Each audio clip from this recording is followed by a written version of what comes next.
Check this out.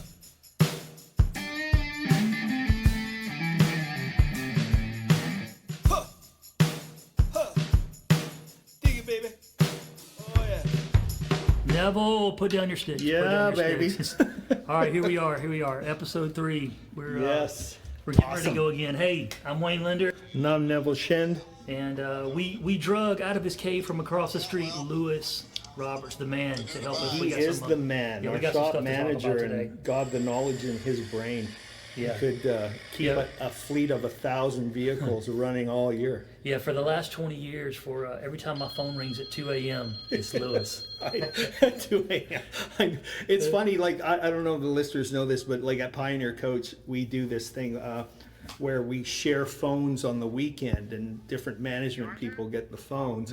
And when we team up, like anytime I have the phone on a weekend and I see Lewis's name as the shop phone, I'm like, big smile. Like, okay, this will be a good weekend. Even if stuff happens, we're going to get through it smoothly. Not That's right. saying anything wrong with some of the other guys. I'm just That's right. the confidence in his knowledge is just stellar. Yeah, absolutely. In this industry, We've had tow trucks on the way, and Lewis has had to turn them around. yeah, can get it going. because he figures it out. That's right, that's yeah, right. no, it's awesome. So yeah, on this podcast, we're going to be talking about the maintenance and the vehicle portion of it, because in the previous podcast we mentioned how tour managers always, they want a perfect bus and a perfect driver, but they would take a perfect driver over the perfect bus. They'd take a mediocre bus and a perfect driver.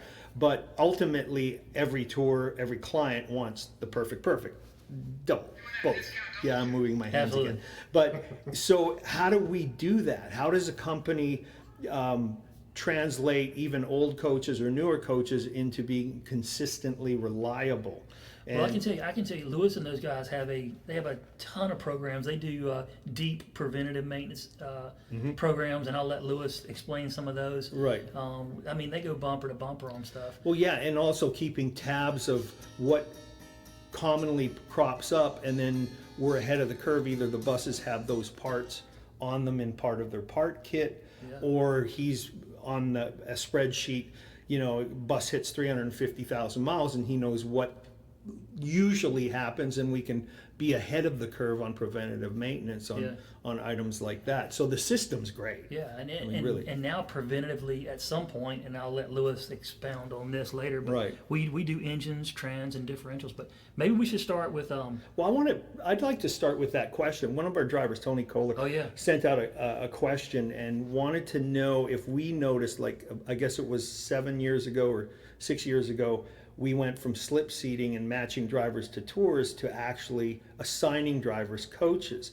And Tony's question was, does the shop notice a difference when a driver is assigned a coach for a whole year, i.e. the punch log, the maintenance of that vehicle? Is there a big difference from the slip seating It's a version? real big difference, because the driver owns the coach at that point. He stays with it, and Sense he of doesn't want to be ownership. on the side of the road with it.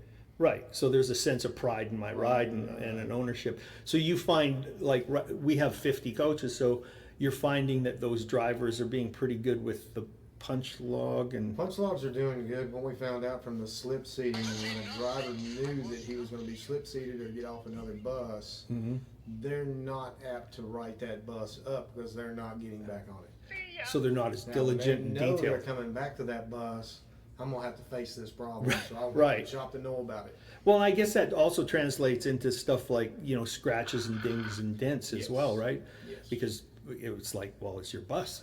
It's Yeah, like, now with them not slip seating when they come in for time off and someone uses their coach, right. they're very diligent about what damages were left when they left and what was done while someone else was using their bus. So that in your world, you feel that this was a really big positive change when we Yes, went this very way. positive. Yeah, I and know. you would think with all the sensors on the bus, like you know, you're going to govern the speed, and there's sensors to shut it off when there's not. You would think it's just a bus, get in and out. Right. But that's not the case. No, that's not- Especially with the interior stuff, like if a driver's very neat and he knows to take care of the floor a certain way, it's Right. not going to slip away. It's not going to get scratches. It's not. Well, that's a good point too, because like we're talking to Lewis, our shop manager, and it's not just the engine and the transmission that we're talking about with an entertainer coach, because we mentioned before it's a hotel on wheels. So now we're actually talking about, you know, wiring harness connects to the motor, but we're talking about TVs and interior and actually, I guess a challenge for y'all is to schedule like when you need to repair interiors or recover couches, right? Yes. How does that usually work? It works on an interior inspection. Our interior guys record any damages or anything like that. So Right. me and Zach and any one of us recording that can get it on a further in-depth schedule to get recovered. And Right. same way with the exterior, get paint work done. We have to work with Wayne on the schedule Right. of when the bus is going to be down. So you basically really have to communicate with the leasing office on something like Yes. that, because and then Lots of logistics. right. Then on your challenge, it's like, well, it's coming from LA and I got it going into another tour in New York. Yeah. Okay, do we have time to do this, and we schedule it, or do we move the work, right? Yeah, and we try to get it scheduled in and quick. And then once it comes in, I'm on the other side going, Lewis is hoping for a spot to get it in. Right. We get it in that spot, and then I'm hoping that everything goes right while it's there. Right. You know, it gets there and they take all Yeah. the leather away, and all of Yeah. a sudden there's not leather to come back or Oh, or Lord. whatever. Yeah. We're waiting on one right now, and I'm hoping Lewis is shaking his head because that bus is ready to go, but I don't know if that is or not. But Yeah. you know, another thing I want to bring up is Yeah. buses. Y'all are going to think I'm crazy, but they have their own personalities. Yes. And a driver that's on a bus can be going down the road and something can happen, but he knows if I walk back to the back and I flip this relay, or if I do this or that, I know where this problem is until I can get it back and get it fixed. Or Right. so those little things, a driver holding the same steering wheel every night, they get to know that coach intimately. Makes a big difference. Yeah, huge difference. On all of it. And then actually speaking on, you know, making those, I guess, time to get the bus for maintenance, or even like if it gets damaged, like sometimes you'll get like a deer hit or something, or a fender, and we actually, Lewis is, kudos to you on that, is we actually have spare, right? Can you talk a little bit about that? I mean, in the This- past, we've not had panels and stuff like that. At Right. this point now, we've got bumpers built up. When something happens, when the bus rolls in, we're not down 2 or 3 days. Unless Nice. it's something major. Right. Yeah, stuff. Yeah, you can walk over to the shop. They got a spare bus over there in the shop. They have every part for a bus. Oh, so we I could guarantee- build one. That's right. We could build a bus We could from, build one from the Well, loft. I just want to throw kudos on them too. It's like we've had a thing where a motor's gone down, and Zach and the crew have rebuilt a motor in 24 hours. Yeah, 24 Yeah, hours. bus It's is down for a insane. couple days. I Like know. completely rebuilt a motor. I know. 24 hours is awesome. So kudos to, you know, our shop crew out there. So like, what would you say to some of the drivers? Because I know a lot of times our drivers are trying to understand, well, why didn't this get done on my punch list, or why didn't that? And a lot of times I'll try and explain it's like the scheduling, because if you got 50 buses, even though they may think their bus is sat for 4 or 5 days, there were other buses in front. So can you Yes, explain I a mean, little bit on the On the scheduling, we've had a lot of drivers ask why we're working on their bus at the last minute. right?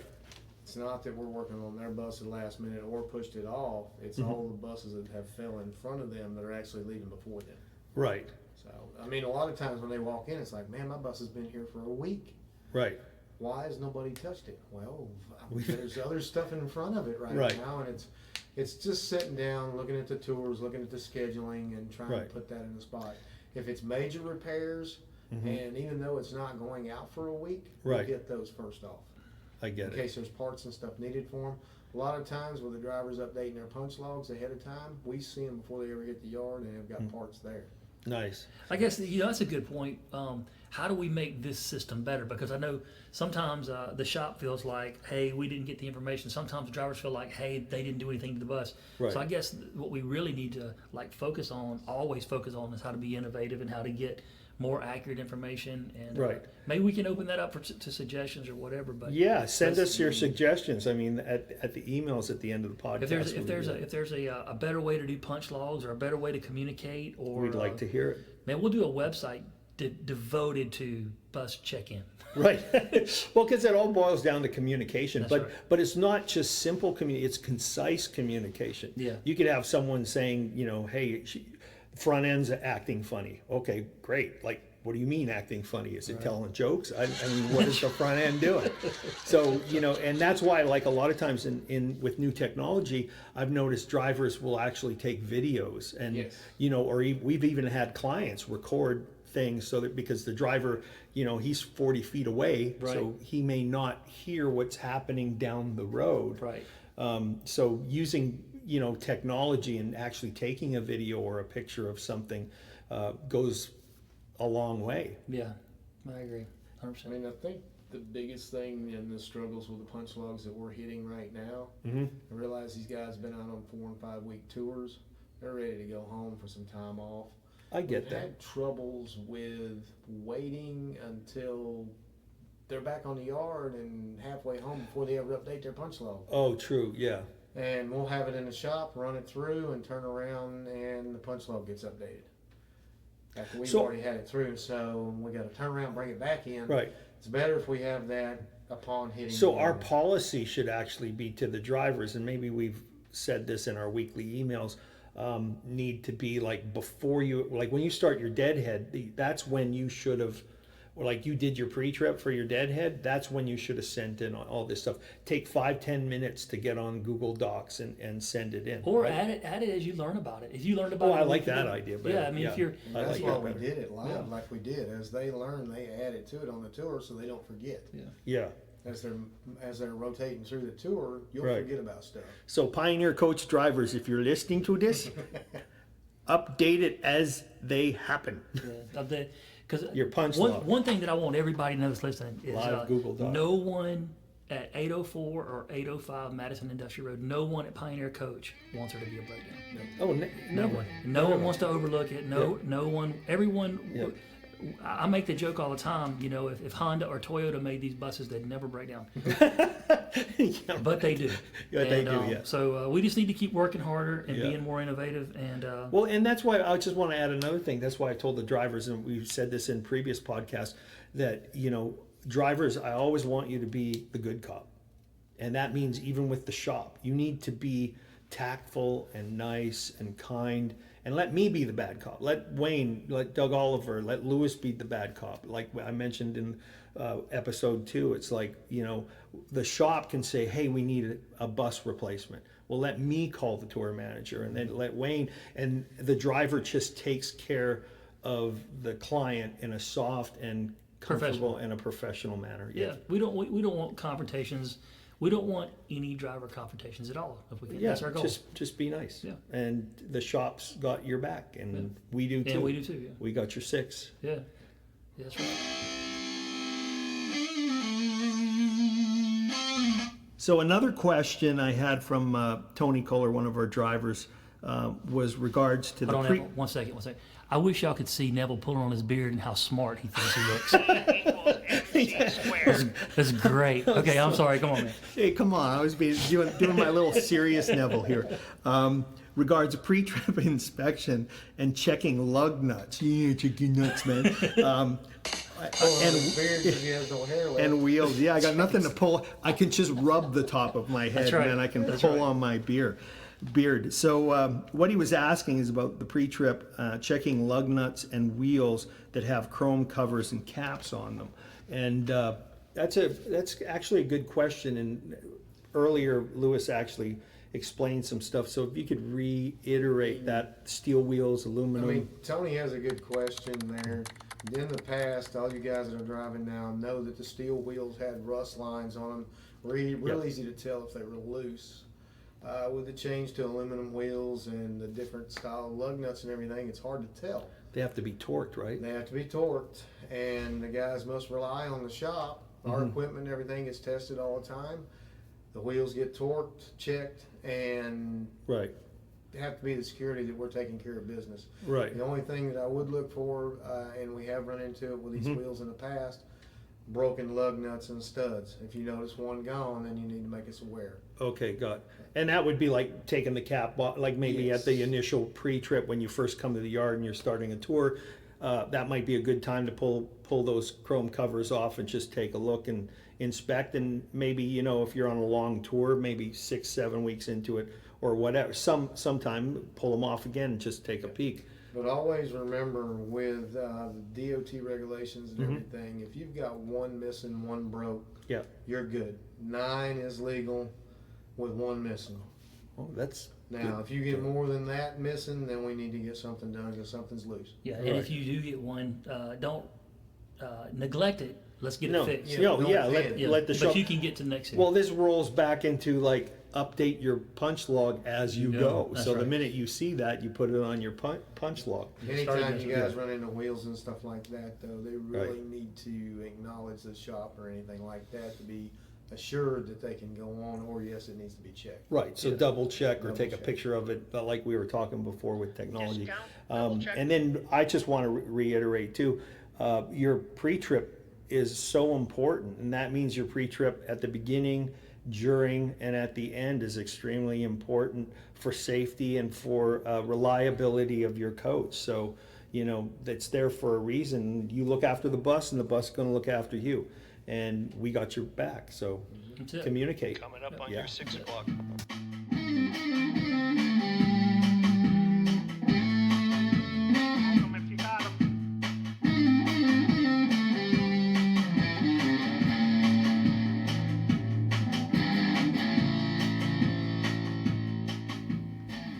All right, we're back. We're back. Thanks, We're Navalon. Hey, back. what an awesome. Hey, it was good to have Lewis over here. That was And, awesome. yeah, we're gonna I have like some that. more guys from the shop overtime over here, and I actually had the tour manager call me today, and we were talking about our podcast, and he was like, "Dude, Yeah.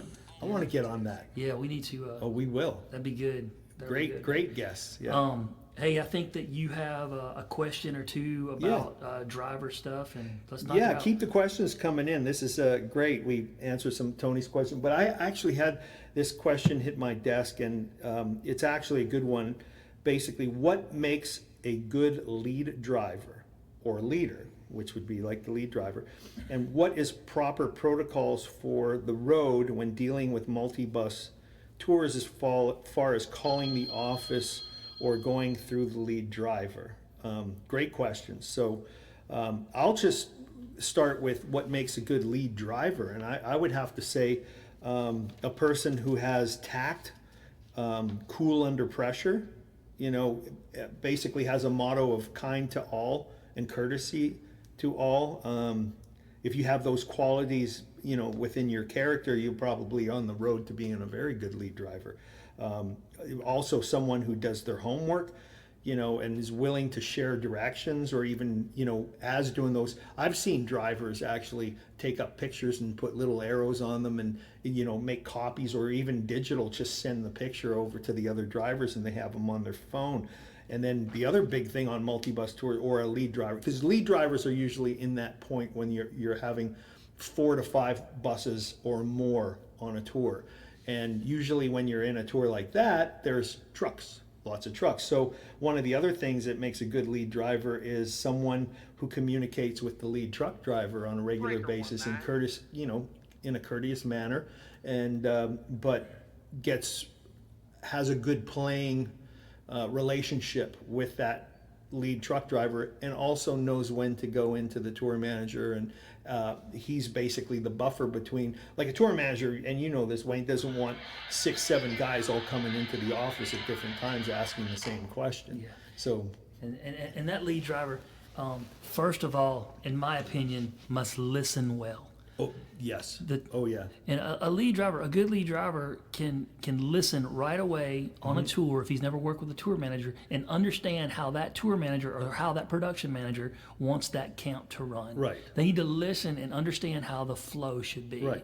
And then not only be a good listener, well, he needs to listen on the driver's side as well. I'll Right. get to that in a second, but he has to communicate well.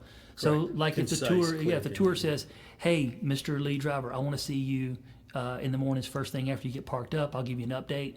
He needs to receive that information well, and then he needs to accurately communicate it well. correct, to his drivers. And you mentioned truck drivers, and we have Yep. a lot. These tours are very, very complicated in the way they move, and there's a lot of moving parts. Definitely. Well, and then the other thing is, just sorry to interject, but how the lead driver and his driver's demeanor are to the public and to the people that attend these shows as well on these multi-bus or even small tours too, because you're representing not only yourself, you're representing the band and the company. You too. always have to be professional. So the lead driver to me is the one who takes, well, there you go, lead Yeah, that's on right. on how the culture and the energy of that tour of how the people are communicating and dealing that's with right. each And- other goes. And it's not going to be. And the reason I say a lead driver needs to communicate well is because it's not if communication gets bad or if it gets confusing. It's when. Right. Because venues are different every day. Yes. The environment is different every day. There's going to be some kind of catch-21, some kind of Murphy's Law that happens every day. Right. So a good lead driver has to be able to receive that information, interpret it, and then communicate the answer or the resolve Right. to his team. It's almost like the military thing of improvise, adapt, and overcome. That's right. You have to have someone that has that ability to do so and not be a dictator, not barking out orders, actually being very tactful in the delivery, Yeah. but also firm to, They have to the be extent respected. too. And that actually brings me into the part that I put in the policies and procedures for multi-bus tours was, what are the steps for the other drivers that are on that? And one is respecting your lead driver. Two is trusting the information that the lead driver has comes directly from the tour manager, so it's not questionable. You may have a tour where it's a little bit flexible and you can make a suggestion, but the thing is, it stops with the tour manager telling that lead driver, here's how I need you guys to roll, or here's how you need to come in the next venue, or here, whatever those instructions are, that's coming from the tour manager, which is actually coming from higher up in the tour, potentially the artist themselves. Yeah, that's the way they So, want it. yeah, we definitely want that.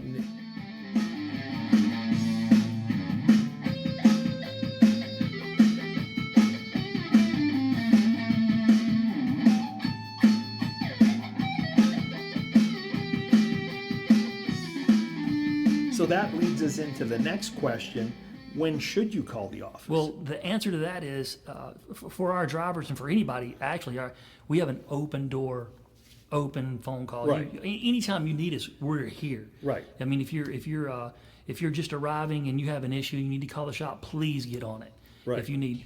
The only time that it needs to come to us from a lead driver, if it's a tour related thing that's not Right. relevant or not specific to your bus or specific to your pay. Right. If it's a general question that maybe needs to be addressed, feel Right. free to have the lead driver contact me, Neville, whoever. And sometimes you're dealing with, I say it sometimes, I feel like a elementary school principal, but you're dealing with driver related issues that are happening on a multi-bus tour. And I would say, yes, that's when you definitely want to call the office, and I or you or Mike or Doug Oliver will do what we can. And my big thing to the lead drivers and to the drivers that are on multi-bus tours, if there are issues and driver related issues, keep them to ourselves and not that they bleed into the tour manager and into his day-to-day, or a production manager or your passengers, because they're trying to do their job on a day-to-day basis and they don't need to deal with the drama. Let us deal with the drama and we'll resolve it. yeah, absolutely. What they need to see from us is just a well-oiled machine. 100%. We just need to be- professionalism and a well-oiled machine. That's it. And smooth experience, safety, trust, all those things that we've brought up in previous podcasts. Yeah, things are going to happen and things are going to collide, and that's just part of life. But hopefully we will be that well-oiled machine. Right. We'll get out there and perform. Exactly. Be kind to everyone and we'll get through it. That's right. Awesome. Yeah, gonna get through this.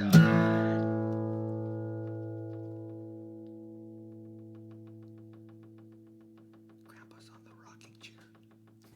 Okay, hey, for this last section, Yeah. we're gonna man, I appreciate you guys hanging around this long. I know you're probably driving and wishing you could listen to some music and stuff, but No, they love It's listening to us. this is good stuff. We're So, fun.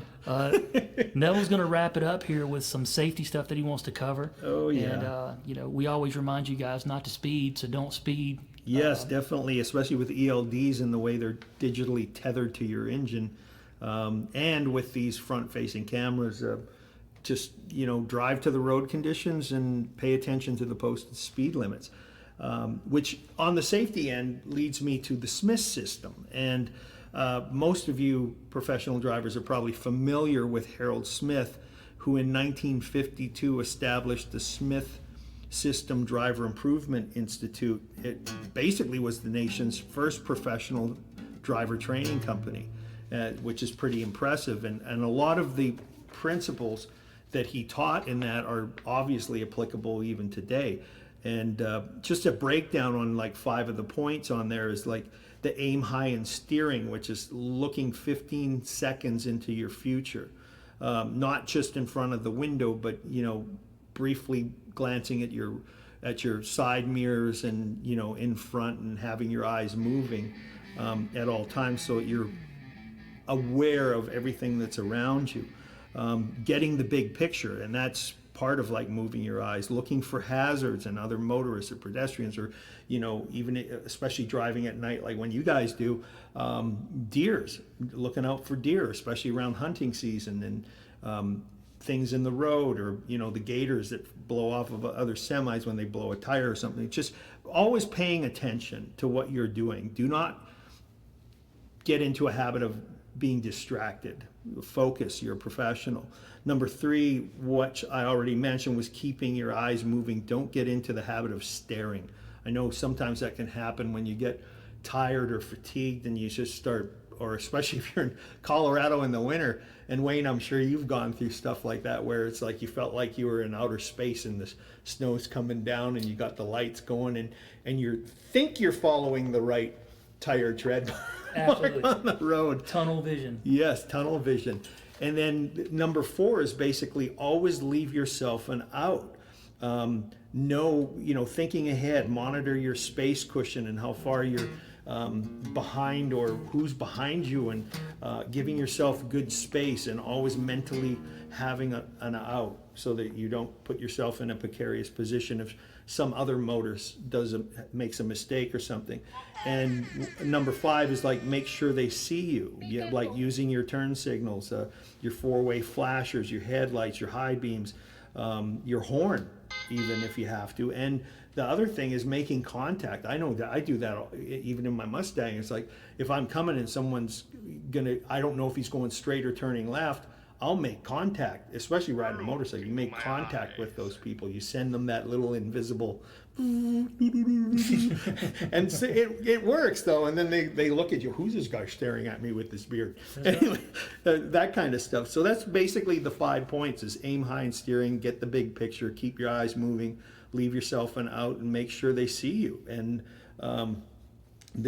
following these, I encourage you to go online and look at the videos that Harold Smith put out there on the Smith System, and be safe out there, because not only for yourself but for the clients and for everybody out there, including the public.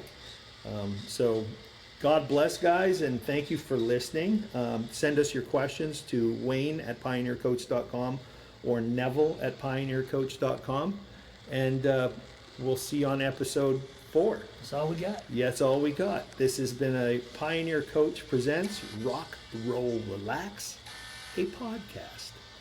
Peace out.